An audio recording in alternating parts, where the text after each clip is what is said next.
Hello, good afternoon to you all, wherever you may be, and welcome to Pertinent Questions, Western Spring Television. Agunbelu Ibokun is where we operate from. It is a new day, a new week, and a new month. My privilege, my pleasure to welcome you because it's already past 1 o'clock. And every 1 o'clock on a Monday morning, rather on the Monday, let's put it correctly, every 1 o'clock on a Monday brings you face to face with your program, Pertinent Questions. Today's Monday, and so my privilege to bring you another interesting edition of our weekly show, Pertinent Questions. Today we are going to go cross-sectional. What do I mean by that? I simply want to inform you that my guest is a multi-ventured person. Call him a man full of multi-choices, and you may be right. My own name is Adeto Isheshitu Alamu, your host, your friend, and your television companion at 1 p.m. every Monday. Today, I have the privilege of having invited into the studio Chief Remi Opeyemi. He is a Nigerian who lives in the diaspora. He comes home regularly. He is a journalist. He is a writer. He is an irredentist Yoruba man who promotes Yoruba culture wherever he finds himself. My guest is the Bobagunwa of Imobi, Ijesha. He's also, he holds chieftaincy titles in other places. With time, I will be able to get you acquainted with one or two of them. This is the man I have the privilege of inviting to the studio this afternoon.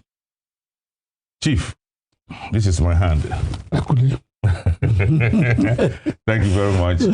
Kabo. Yes, But we will not speak much of Yoruba yes, today. Yeah, this is an English program. Okay. But it's I appreciate Kabo.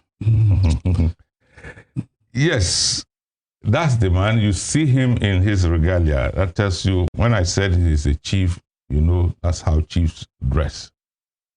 Let me begin our conversation with this quotation from Ngugi wa Thiong'o, yeah, the East African writer. Mm-hmm. He describes language as identity carrier. How true is this? Language as identity carrier. Yes, he is very correct, absolutely correct. If you lose your language, you lose your culture, you lose your tradition. If you understand your language very well, understanding not just the traditions and the cultures, but the cosmological understanding of your people is very, very important. And you can only do this through the understanding of your language. You know, we are all aware that in some parts of the world, you know, they use their languages even at university level because it makes it easier for the students when they are taught in their mother tongue to understand what they are being taught. So language is very, very important. It defines the integrity of your culture, of your uniqueness, of your being. If you lose your language, you have lost everything. One of the reasons why some of our Black American brothers, why they have had challenge, is because they are derobed of their own language. They are derobed of their names. And if you look at Yoruba culture, name has spiritual meaning. And our fathers used to say, but there's a reason why we do that. Because you look at your environment, you look at your fortunes and whatever before you give a child a name. And that name is couched, is expressed through the language. And in Yoruba culture, bearing Yoruba names, for example, number one, necessitates your understanding of your language, and then the spiritual attachment to it are always manifested. So names are like prayers if given in Yoruba name. So if you look at all our names, they have tentacles attached to spirituality and to your culture, to your tradition. So if you lose your language, you have lost everything. Yours is Remi. What is the pre? Oluwa Remi Lekun. Okay. That's the full. Yes, the reason I was given that name, shortly before I was born, my mom lost two sons, 11 years old and 9 years old. So when she had me, she thought, okay, God has really consoled me. Yeah. Then she gave me Oluwa Remi Lekun. That's why I came about that name. And to my own experience, not just understanding, to my own experience, that name has really been functional in my life. I've been comforted by God. Okay. So many times, so many instances throughout my journey to this point. So I'm a living testament to the fact that Okay. So Oluwa Remi Lekun, yes, that's a beautiful name. Have you in the process also Remi Lekun? Exactly, very much so. Okay. Very much so. When I pray for some people, some youngsters, one of the prayers I always say to them is that the way my mom looked at me with joy throughout her life until she left this world, may your own mother look at you that way. Okay. Yeah. You can't say that prayer to me now. Your mom, is she still alive? That's why I'm saying it. Okay. You can't say such a prayer for it. It doesn't work. Yeah. Okay. But may the prayers come to be in fulfillment for those ones you pray. Yes. And may you continue to give such a prayer. Thank you.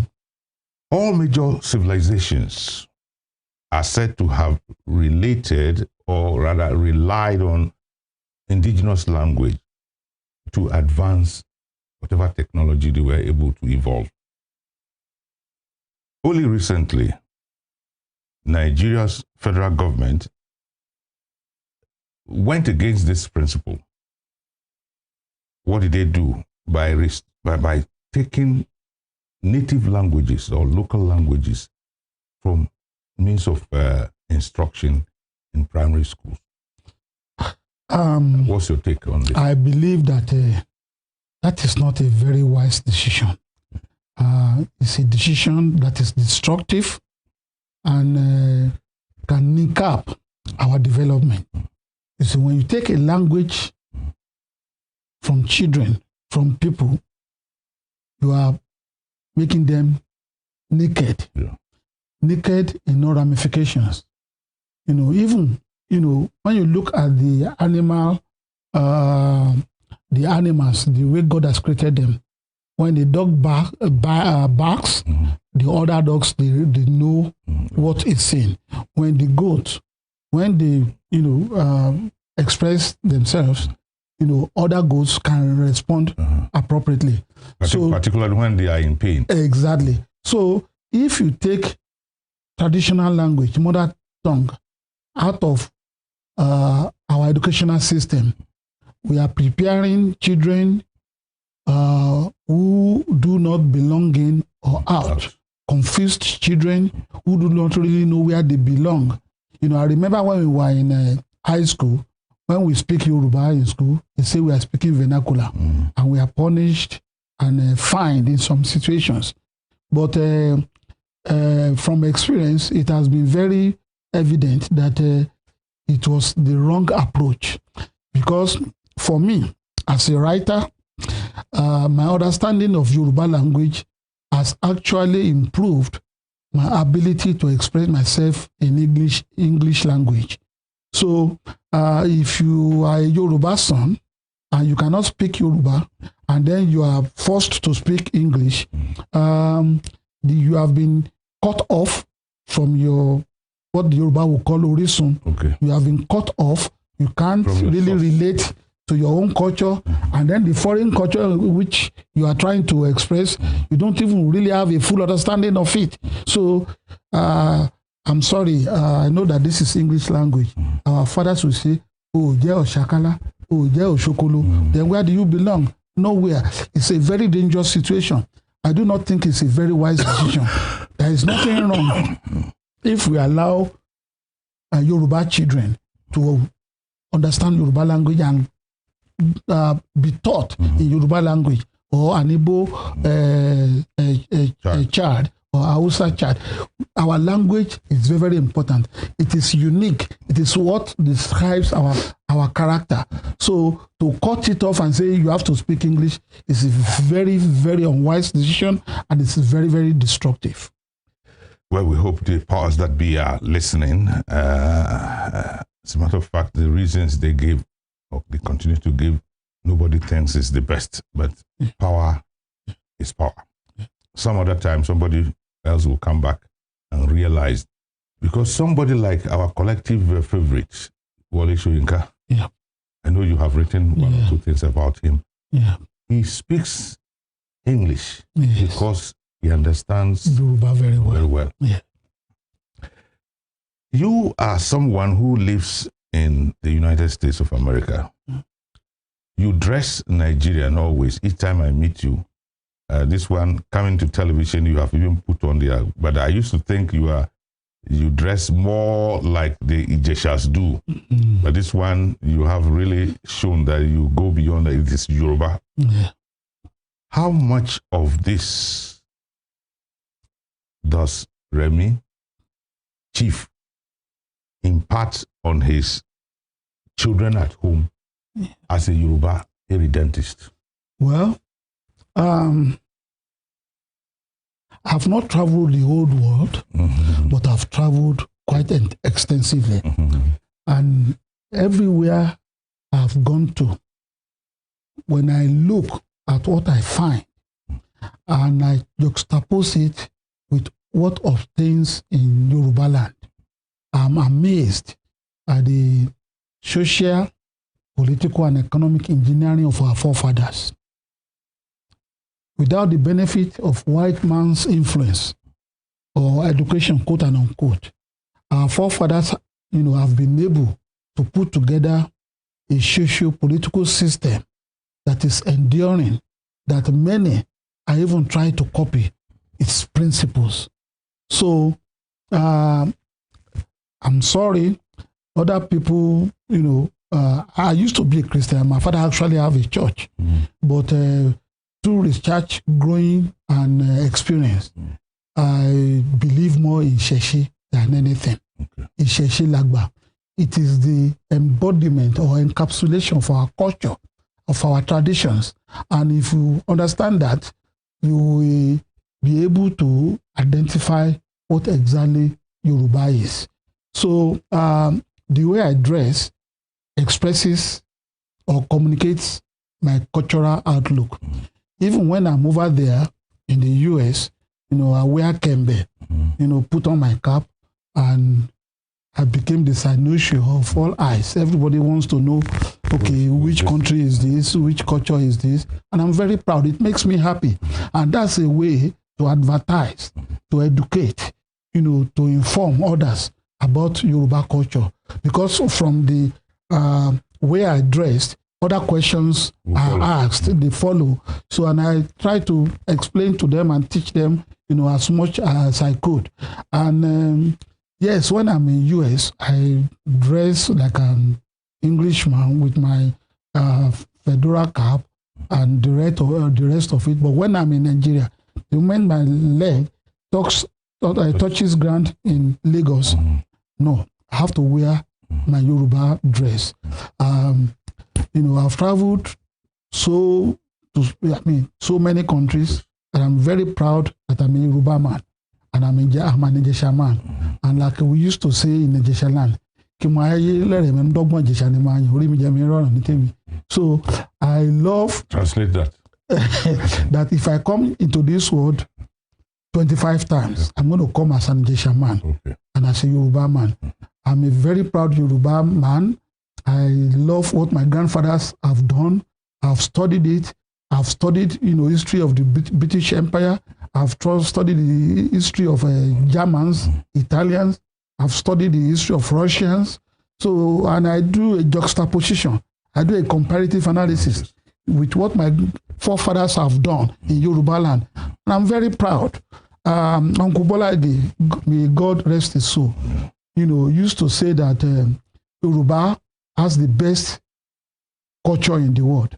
But, I remember we argued with him that, look, in philosophy, that's what we call the theory of relativity.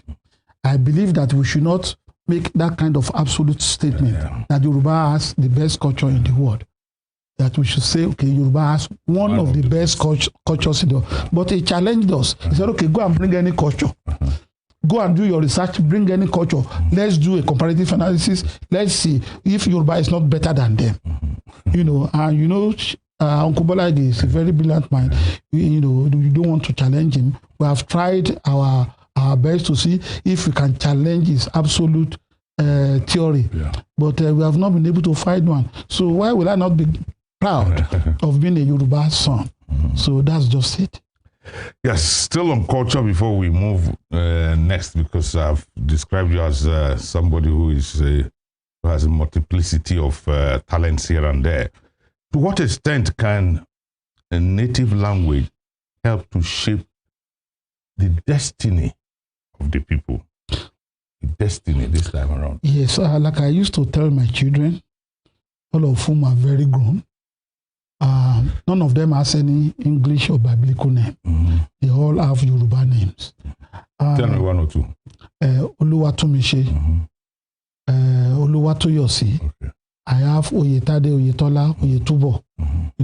As naming them after my last name, which is Oyeyemi.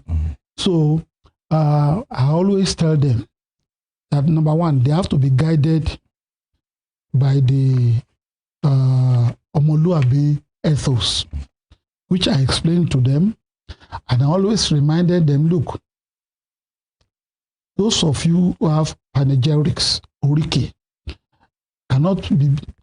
you cannot behave like those who do not have, because there's a difference between the two of you. You have oriki, and I try to teach them. I gave them oriki names, and then more often than not, I try to, chant it yourself. Chant it, especially to calm my wife down when she's angry.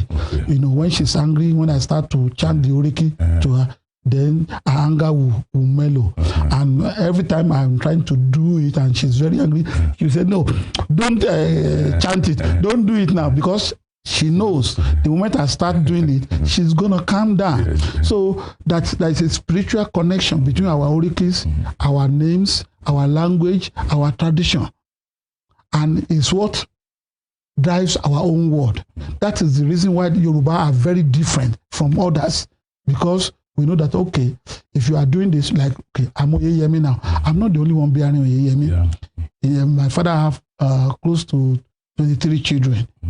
Okay. And each of them, except those who are married, they bear Oyeyemi. So I cannot afford to mess up this name.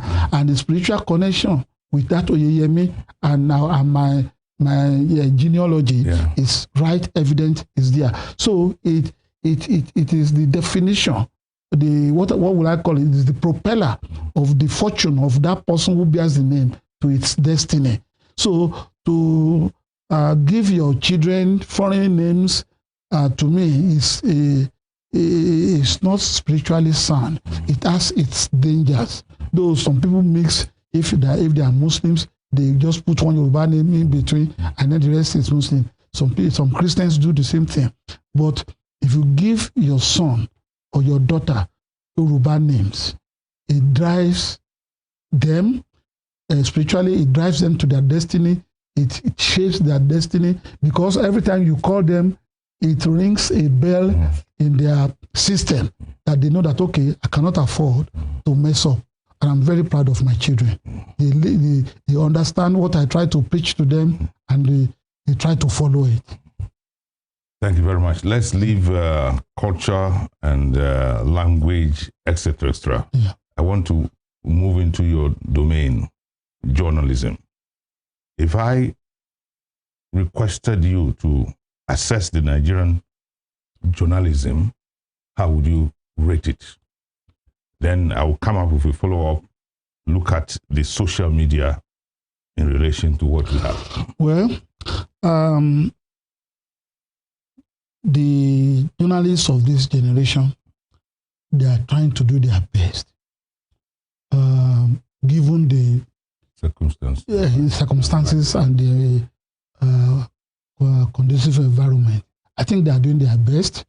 I think we have those of them who are more educated than our generation. When you look at the population, you know, they are smarter, they are very technology savvy.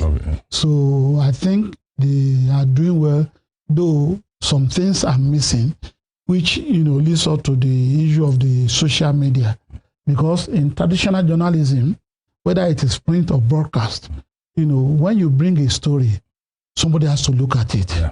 Somebody has to either review it, vet it, make sure the facts are correct. My news editor, when I was in Sketch, Mr. Kawade Muritala, God bless his soul, he would tell you, if you are in doubt, leave out, because you are not sure. And then he calls us, we journalists, whether broadcast or print, that we are historians in a hurry. So somebody might come 25 years after you have written a story and find the content of your story very relevant to the academic work or other things that he might be doing. So you have to ensure that your facts, you know, are very correct, and you are not, you know, misinforming the public. Somebody once asked me that because of my belief in self-determination for the Yoruba nation, he said that did I support, or would I support, you know, using false information as a form of propaganda? No, you can't do that, because if you use false information and it is found out that you are using false information, you are going to lose integrity. People are not going to believe in you. No weapon is stronger than the truth. You have to be honest, you have to be truthful, you have to be factual. No matter the situation, it's better than you using false propaganda, because people will find out, and when they find out, they won't take you seriously. They won't take you. You can't afford to do that. So in this era of social media, some of the what do you call it, checkmate steps that we used to have, we no longer have it. So it's it's easier for people to give fake news and mislead people and misinform people. But what I foresee, which is already happening, people are now more careful about what they believe. When they read stories, they wonder if this story is true. People ask questions. So that's an experience, and we're all going to grow better, you know, with it. That's my opinion. Do we need any form of sanction, particularly in the social media? Everybody appears to be the writer and the editor.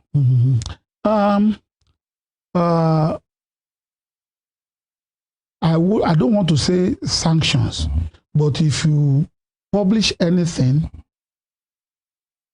to malign the name of somebody, and he has the facts against you, then he should sue you, take you to court. Okay, I agree. That's an individual. But if you publish false news, anybody who publish false news, whether as an organization or as a person, should be sued, because that is the only way we can checkmate irresponsible reporting and publication. Because some people, they just take advantage that, okay, we are in this era, let us publish this. They publish propaganda that is not factually based. I mean, propaganda is not always entirely bad, but if it is based on truth, it is the best. So our laws, have guidance on what we need to do and how to do it. So people should not always just overlook if somebody, writes something false about them, because if it's me, I'm going to fight. Yeah, that's the journalism in him. I have been speaking with Chief Remi Opeyemi. Yeah. The program is Pertinent Questions. We are halfway through. It's a 45-minute production. And as I said, we are halfway through. We will take a pause, come back to look at some other different issues. Please don't go away.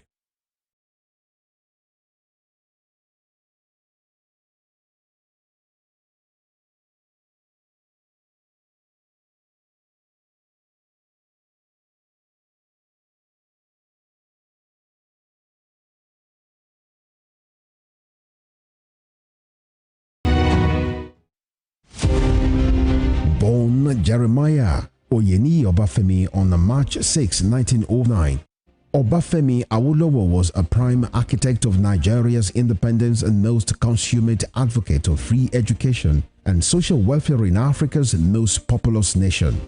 Erudite politician, thinker and philosopher, Awo was fondly addressed by associates and political colleagues, brought his unique attributes to bear on governance in the defunct Western region. He administered as leader of government business and the premier between 1955 and 1958. Obafemi Awolowo's premiership witnessed pioneering in multi-sectoral policy initiatives and execution. The Western region under his administration paraded several enviable records. First television station in Africa, first real estate in Nigeria, first high-rise building in Nigeria, first modern sports stadium in Nigeria, first agricultural settlement in Nigeria, first modern civil service secretariat in Nigeria, and first industrial estate in Nigeria. His face is on 100 Naira denomination as a mark of honor for his distinguished services to his country. Western Spring Television identifies Obafemi Awolowo as a major character in history.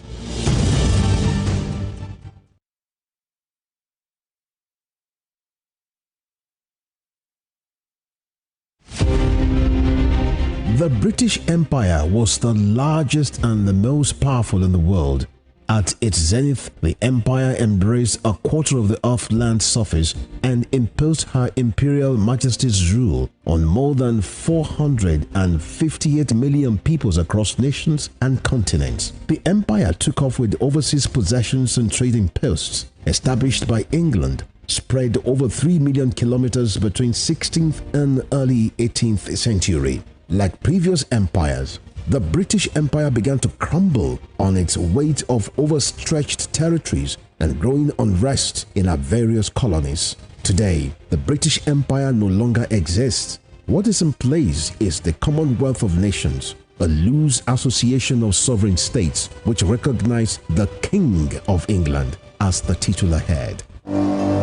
Western Spring Television identifies the British Empire as a watershed empire in history.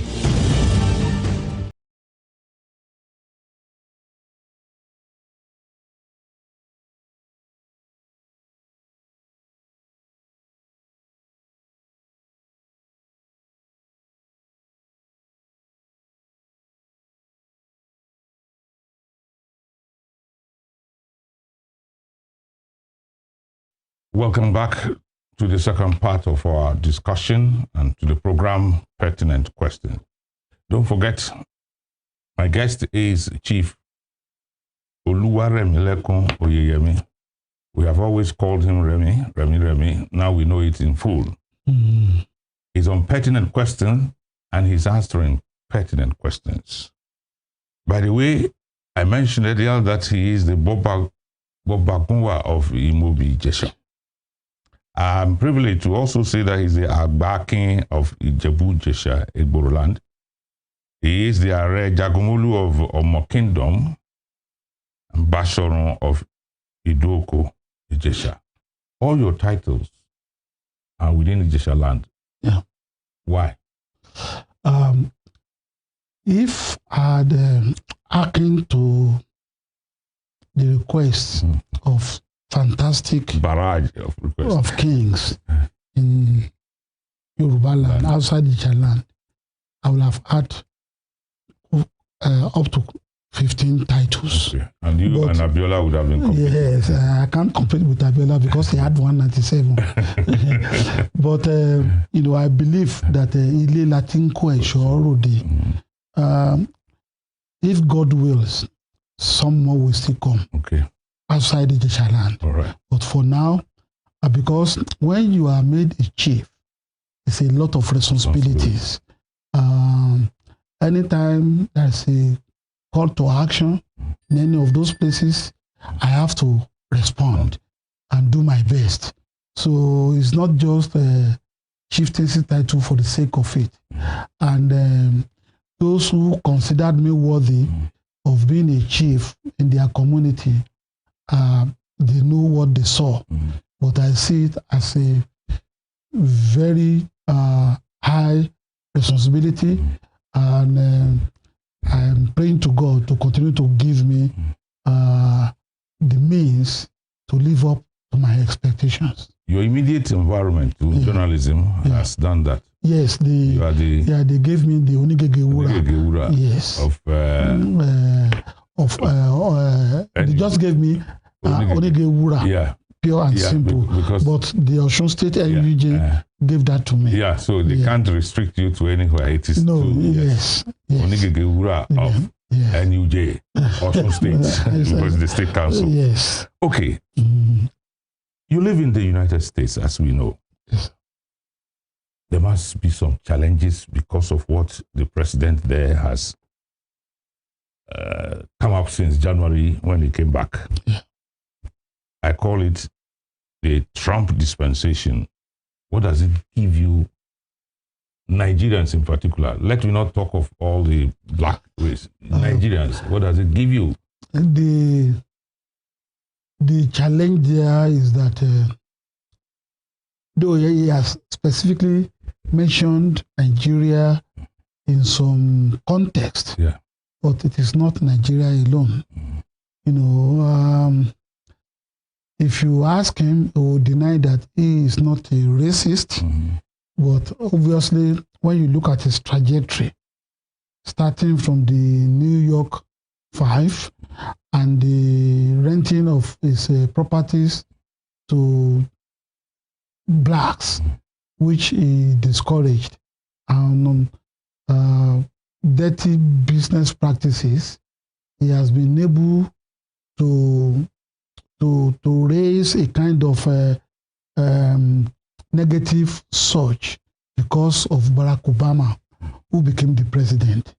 So it was that negativity that galvanized, some of the, they call them rednecks, who did not care whether he's a criminal or not. They just wanted a Caucasian back in the White House. It was like they felt that how could they have made that mistake to allow somebody like Barack Obama to become the president of the United States. So this is a backlash. And in doing it, I was reading something yesterday. He has sacked, major black African Americans who held very high positions in his government. So it's not just that he's warring against African Americans, whether you are Asian or Nigerian or from Ghana or whatever. You America first. Yes, America first. But the blacks are also Americans. Yes, they are also Americans. And also, his policy of American first is even very convoluted, very confused. Because when we sit down to analyze it, it's even hurting America. It's not, really taking advantage of his whatever policy that he has enunciated to really bring something to Africa. A lady from Iowa once lamented that Iowa was going to go bankrupt because of the tariffs, you know. And when you are looking at Iowa and Nebraska, you know, those are Republican states, and now they are regretting and lamenting that their fortunes have turned to misfortune. So to really pin down Donald Trump that he is against Nigeria or any group of black men will be very wrong. He doesn't know what he's doing. As far as I'm concerned, he's confused. And then when he presents public speeches, he sort of misplaces the facts. You know, that shows that maybe he's mentally senile. You know, we don't know, but obviously he doesn't know what he's doing. He will say something. He will say something today. Exactly, something today, and then in the afternoon he will contradict it or say something else. So I think it's being managed. So, but I think it's gonna be happening for a very brief period, at least until the next election in 2027. I think yes, 2037, so that in 2028 another president will come into office. So I don't want to view him through the prism that okay, he is black. It doesn't matter whether they're African Americans, though he is more conspicuous, more demonstrative about his hatred for African Americans and other migrants who came from other places. So I mean, the irony of it is that his grandfather was a migrant. He was actually expelled from Germany. Then his wife is an immigrant too. But, it's part of the hypocrisy that we speak about. But it's difficult for me to assess somebody who does not have a sound mind. He doesn't know what he's doing. Yes. That's a very ungenerous statement. I'm trying to be generous. I'm trying to be kind to him. I'm trying to be objective. Okay. Now, even in spite of all this you have said, which is true, Steve Bannon is leading in that wish that he be given a third term. I'm not sure. Before I used to think some things cannot happen in America, but right now I'm not sure because I saw a video clip where Steve Bannon was saying that this next election, presidential election, has to be won by Republicans. Whether it's going to be Trump as the candidate or another person, I don't know. Because he said that if the Republicans do not win this next election, he said everybody, including himself, will go to jail because they know what they are doing. Right. That's what he said. So but he has just come back from jail. He's definitely going back, with what they are doing. So I do not think that they do not know. Actually, those who surround him, they know the agenda they wanted to pursue, but I'm not sure Donald Trump is in the clear of what they are doing and how they are doing it. So I don't think he has a sound mind. This question is very important to me, to Nigerians. To what extent has all these Trumpian policies, to what extent is it affecting diaspora, your economic? It's affecting the economic assistance you give back home. Yes, it does affect. Because over there in the US, my job is consultancy. I consult for companies. And shortly before I left US, we had a meeting somewhere whereby we discussed the economic effects of Trump policy. And one of the focuses we had was that how was that affecting, those of us who are colored people, let me put it that way. Because when we say that, it's not just Black Americans, what about the Latinos and the rest of us? So they are out to gun us, quote and unquote, take away areas whereby we get jobs, we obtain contracts, we obtain consultancy and be able to make money. They are trying to take that kind of money away. So it really affects us. But unfortunately, it does affect some Caucasians too. But if you look at number, out of every 10, it can be African Americans or immigrants.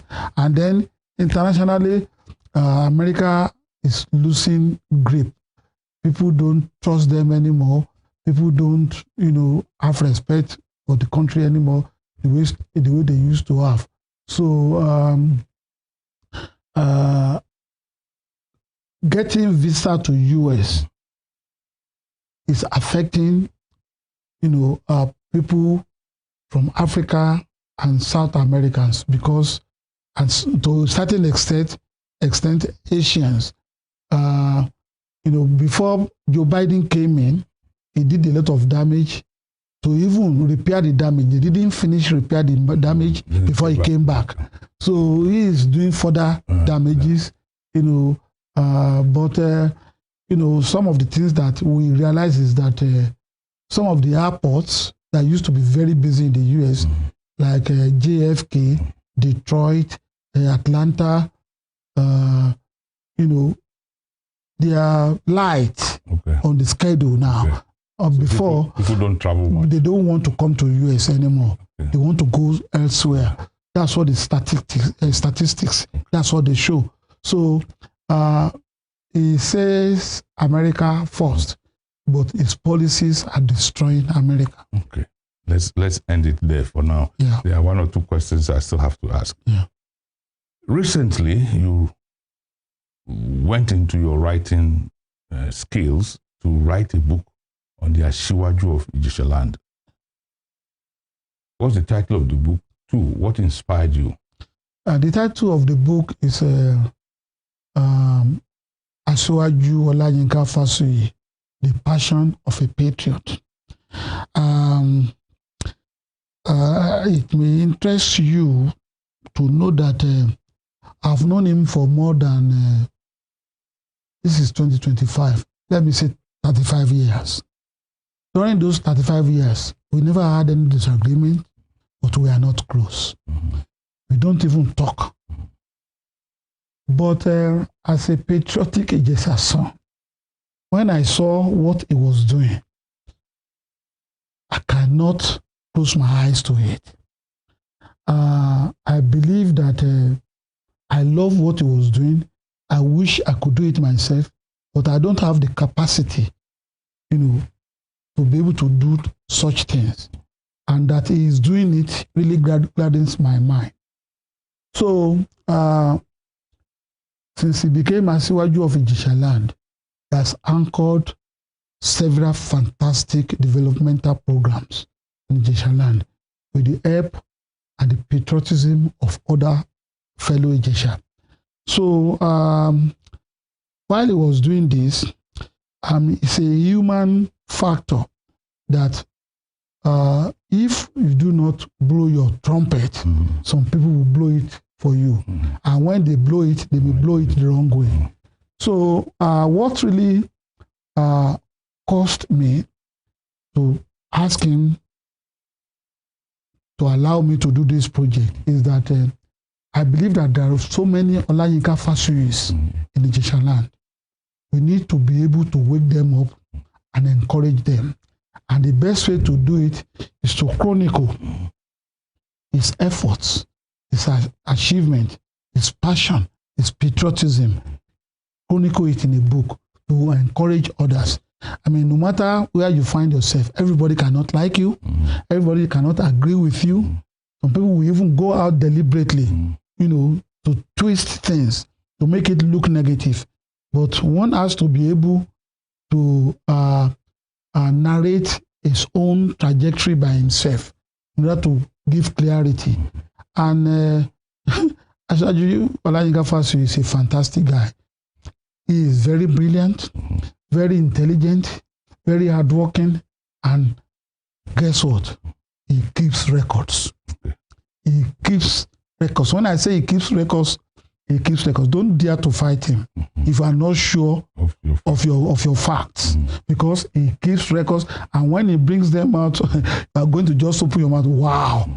So I think, like I said in the acknowledgement area of the book, Professor Ilesomi, former CMD of UCH in Ibadan, I told him, have an issue that, look, make sure you keep records so that people don't change what you have achieved and attribute it to somebody else.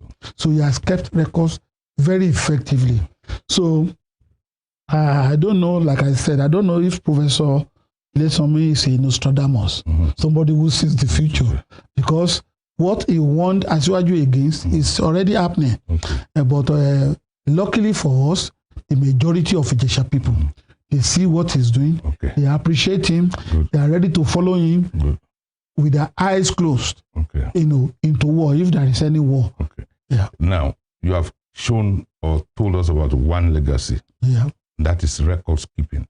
What other legacies do you think the man is leaving for Ijesha? Another legacy now is he brought unity to Ijesha land.